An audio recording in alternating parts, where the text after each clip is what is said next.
to the world. Subscribe now to the Hot 97 YouTube channel. It's Ebro in the Morning with Laura Stiles and Rosenberg. Ebro in the Morning.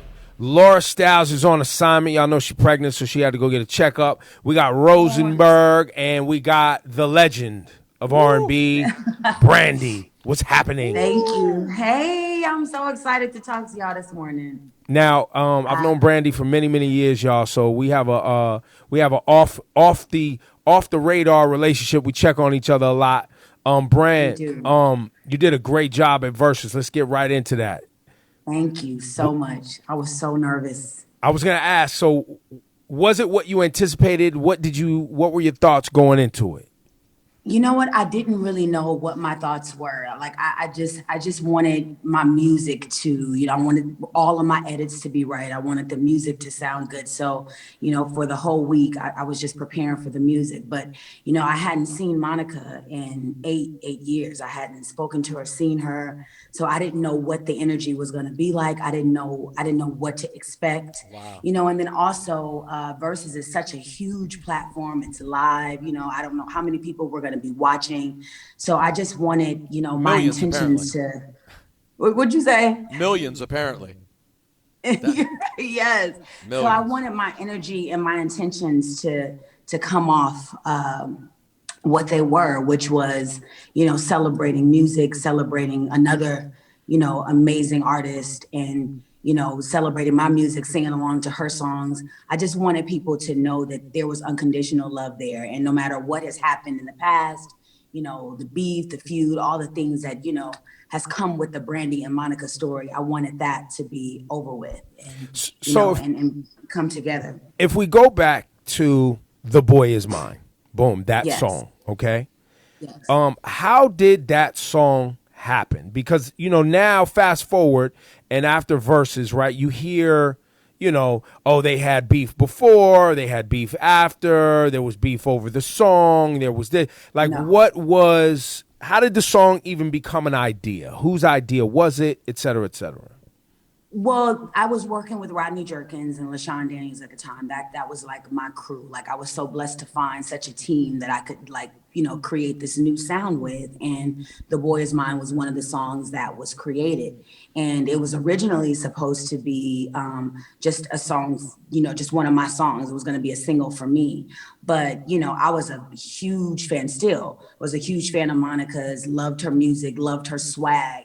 And I just felt like with the topic of the song and what the song was about, I just thought that she could bring something that was not there. I felt like something was missing, and I felt like she was the person that was missing, and I had always wanted to work with her. So I felt like that was the perfect song. So we reached out, and, it worked out where she was able to, put an amazing vocal on the song. And from there, the song just did something that I didn't expect it to do. I knew it was going to be something because, you have two, young females on here really giving it their all vocally. I knew it was going to be something special, but I didn't know it was going to be as special as it was. And then from there, because the song has, so much feud in it, like The Boy Is Mine, it was kind of like a confrontational song. I think fans bought into that, teens bought into that. And, you hear Monica said this, Brandy said that. And so we bought into that, and being young and not very mature, we kind of like, start to believe what other people were saying. And that's kind of how the feud started. And it never really was us because, like I said, I came in wanting to work with her from a very young age. And when I got the song, I just knew that she could bring something to it. And she did. And I'm so glad that she was able to do that because, The Boy Is Mine it's still a classic to this day, and it's because of our connection and our collaboration that it's still like that. And I think, frankly, I can't ever. What'd you say? Brandy. No, maybe it's me being a wrestling fan, but I like the feud around it is like adds to the folklore sort of the song. But my question is, didn't you guys perform it a few times, like at award shows and things like that? We performed it once in an award show, and then we performed it once. In Atlanta when we did our second song together, which, I'm so disappointed in because, that was such a huge record. I wish we could have performed it a lot more. I didn't really get a chance to really experience, what that was like to really perform that song, so many different times, different vocals here and there, maybe try something here, do It feels different. like it should have been a tour. It feels like Brandy Monica should Yeah, have been like a tour. I really feel like we missed that opportunity, when we were coming up, which is why I think, Versus was so important for us to do together, because it got a feeling out of me that I didn't get before, and I just had such a good time. I couldn't believe it went by. It was like 2.5 hours. It didn't feel like that. I didn't want it to end. I'm like, where's Versus 2? Let's do Versus 2. Like, what's up? So, well, and on that, really people don't realize how much you love live performance, right? And I don't. Maybe you didn't anticipate going into Versus feeling like it was like you were doing. It's almost like Broadway. It was live. It was improv. Yes. It was, you know what I mean? So. And so that's something that I know you've enjoyed in the past too, which is being on Broadway and doing that live every night thing. So did Versus give you some of that? I felt like Broadway definitely prepared me for just like you said, improv and just being ready to respond, and with my heart. I just wanted to be honest. I wanted it to be genuine, authentic, and I think when you go in with that kind of intention, you really can't go wrong. And that's where I stayed. I stayed that way the entire time. I loved hearing her music. I loved hearing my music. It didn't even feel like, like a battle or, somebody should win. It just felt like we were really celebrating. And that was what we wanted it to feel like. It's like a celebration, like we were celebrating each other.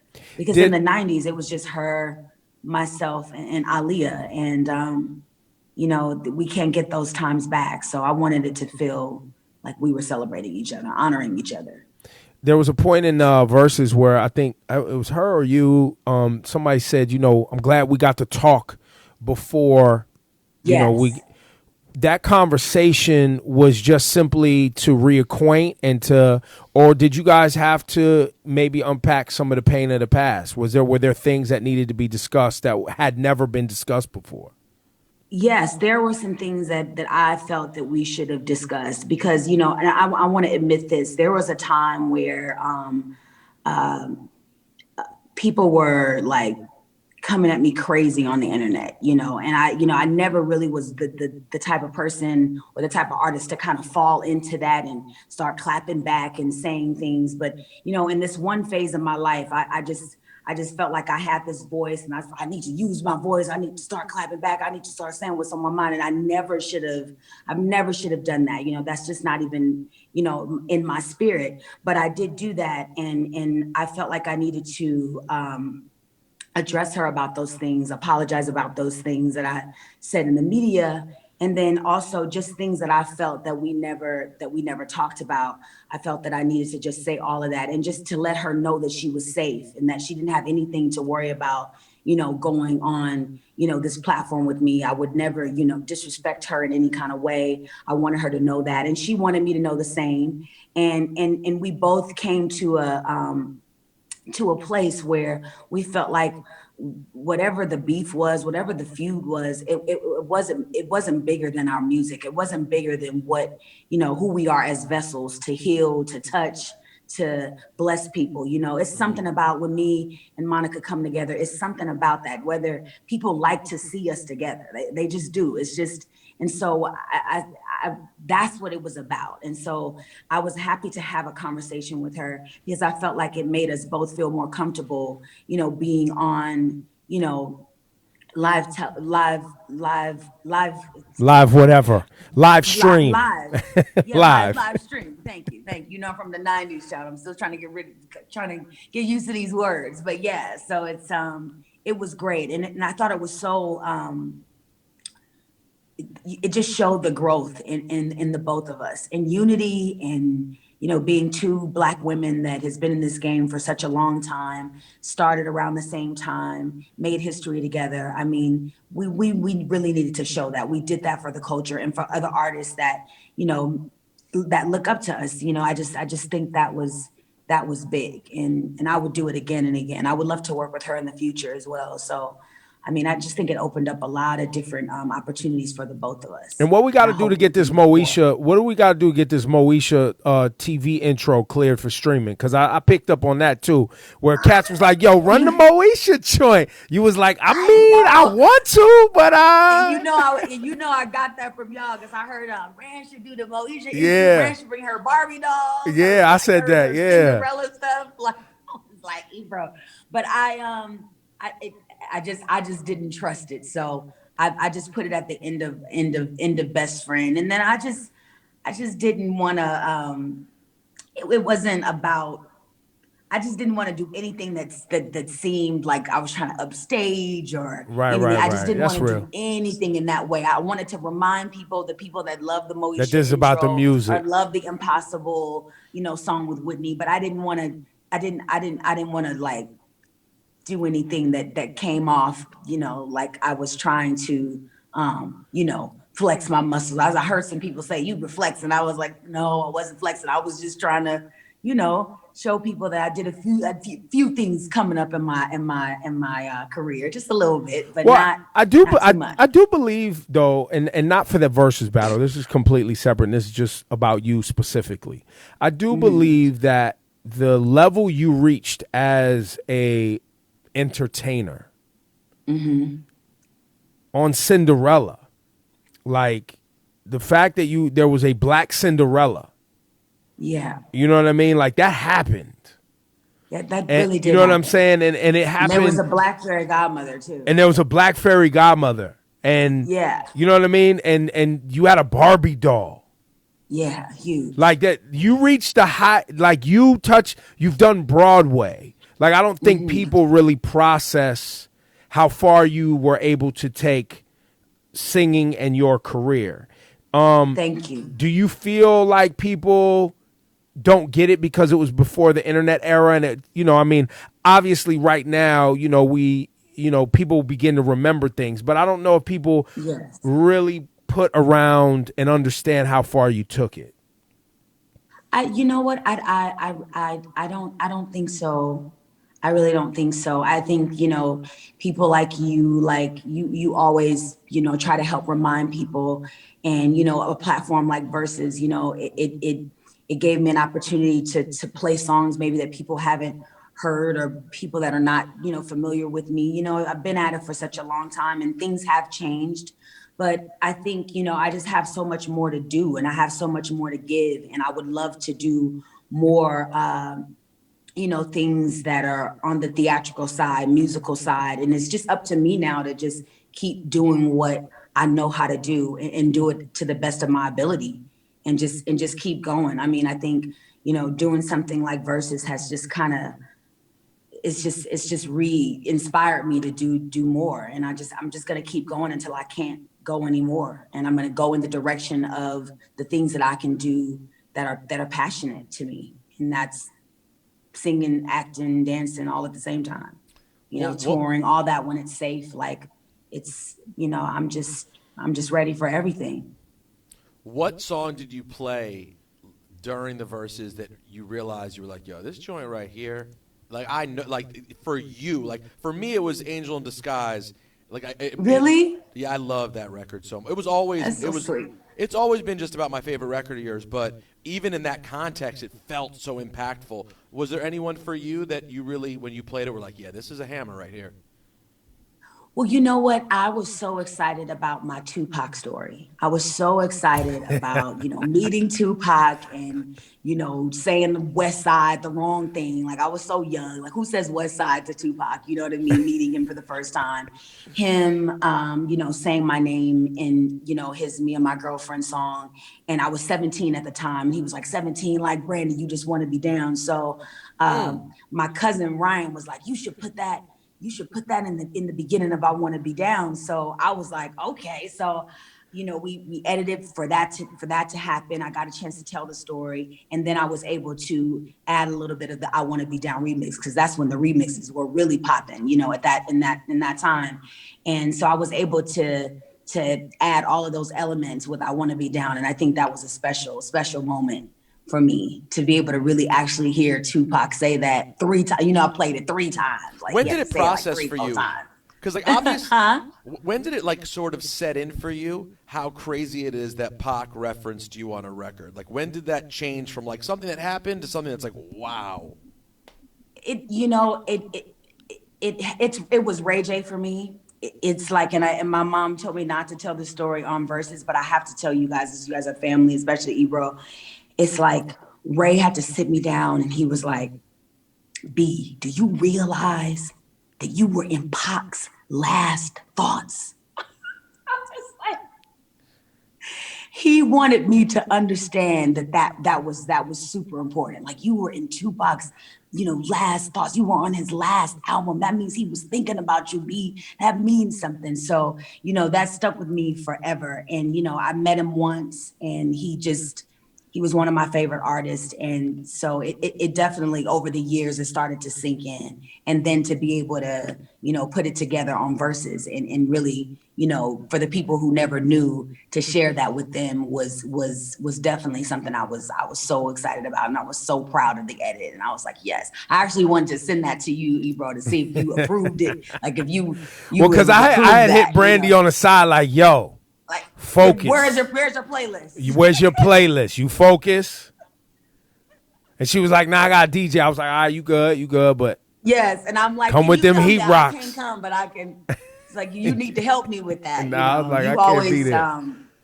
I appreciate you for, just always checking on me and making sure I'm straight and, Yeah, man. Like we're gonna do something very special together. I always tell you that. Yeah, man. I always tell you that. When the time is right. When the time is right. Yeah. Let's talk about that. Yeah. How good that Ray J impression was, by the way. Yeah, her Ray J impressions. Perfect. My Ray J impressions. What do you mean? When you just talked like him, I could totally see him. The way he gasses a story. Yo, I'm gonna get a video of you selling them scooty bikes too. That's what I'm gonna get a video of you being like, yo, get this scooty bike right here. Oh my God. He's like, that's like my favorite person in the world. So Brand, you're a church girl from Mississippi. I am. And you and your family moved to LA. Yes. And you were how old when y'all moved to LA? I was 4 when we moved to LA. But every summer I would go back to Mississippi to get that Southern hospitality. And was your family moving to LA specifically about being in LA, Hollywood, and entertainment? Was that the goal at that time? No, that wasn't the goal. My dad had an offer to be a minister of music at a church, an a cappella church, actually.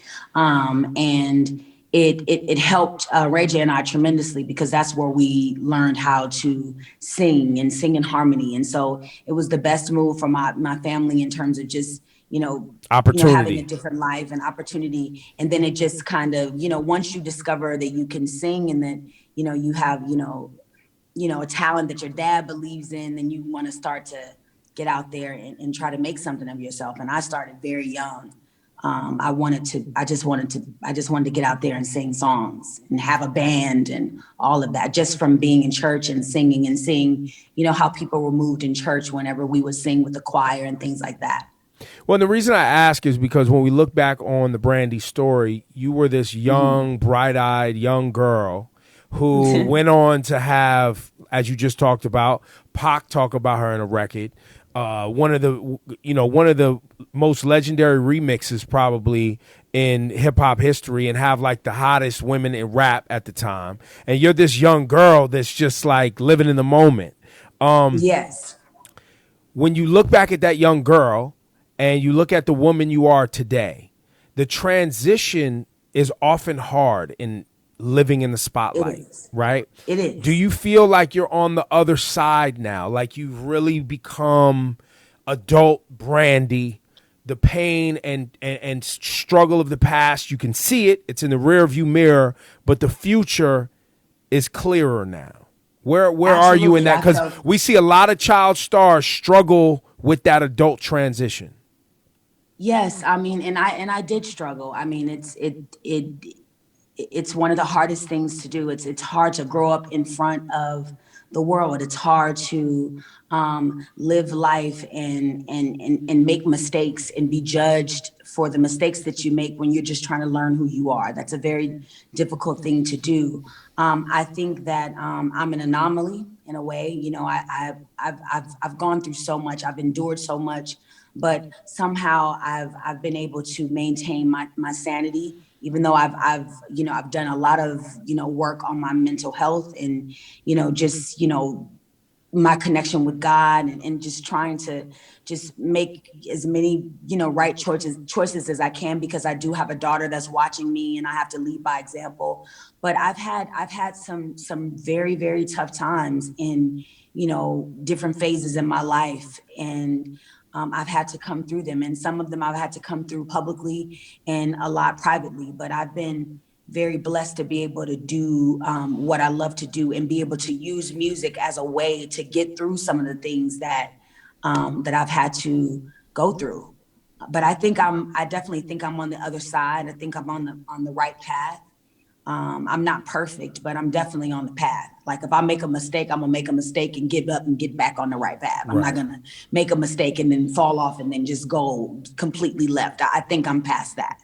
How hard was it? Completely past that. How hard was it when and the reason I'm asking this is for young artists, right?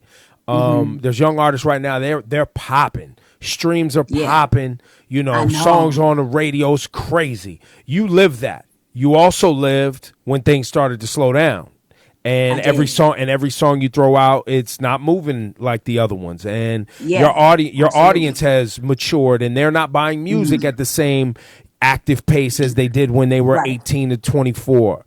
How did you cope with that realization? Like, oh shit is slower now. Moesha's over now. What is my professional life gonna be? Yeah, I mean, I went through not knowing, what my place was, what my purpose was. There was a time where I felt like, my sound was everywhere. Like a lot of the things that I was doing, how I approached music, a lot of other artists started to approach music in the same kind of way, and it was flattering. But I started to feel like, well, what's my place? What am I?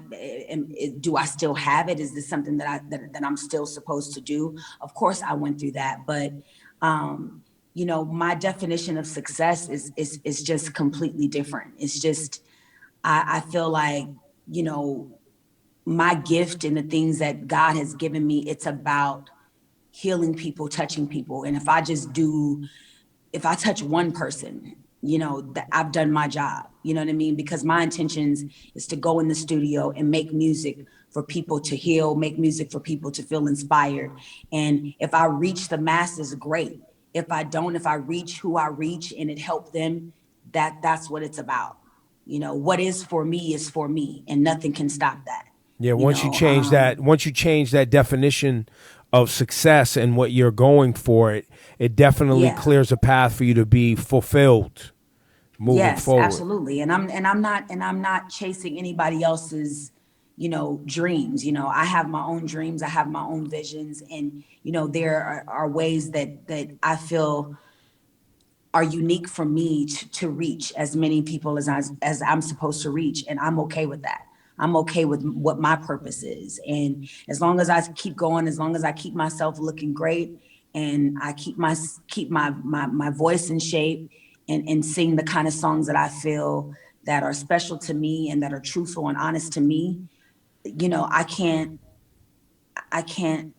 complain about anything, So I'm just happy to still be able to do what I'm doing.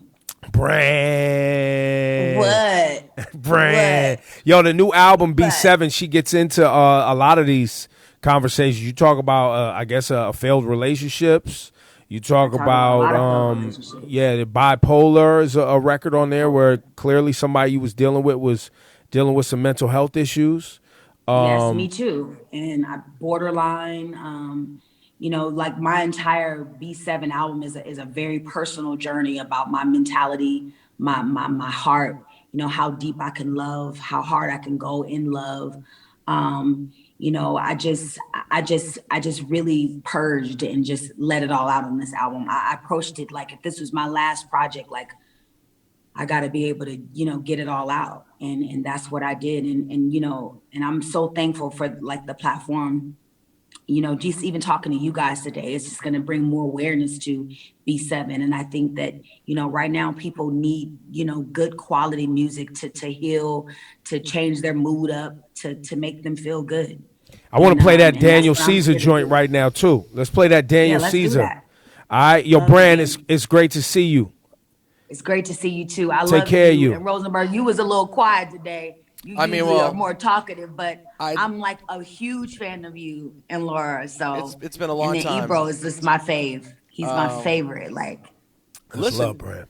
We appreciate you're having my fave. Tell Ray J owe me a Scooty bike and some unbreakable glasses, though. Real talk. He does. He owes you. No, we had a combo. He said he was going to send me a Scooty bike. He gave it to Chris Brown instead. I was tight. I'm going to get on him about that. I have a couple Scooty bikes. I'll send you one. Yeah, send me. I know you got some in the garage. I'll send you one. But like Ebro, I just appreciate you so much for always supporting me. Always. Like you used to add records, like when you were programmed, or you used to add records that you didn't even really like sometimes, just because you have my back. Just to look out. I appreciate you forever. And Rosenberg, I'm your biggest fan. So. Oh, thanks, Brandy. Good seeing you. You're welcome. Brand, stay blessed. I'm gonna check on you later. I will. All right, Love y'all. you guys. Brand, go pick up that B7 from Brandy. Peace, mama. Please. All right, bye. Bye. Later.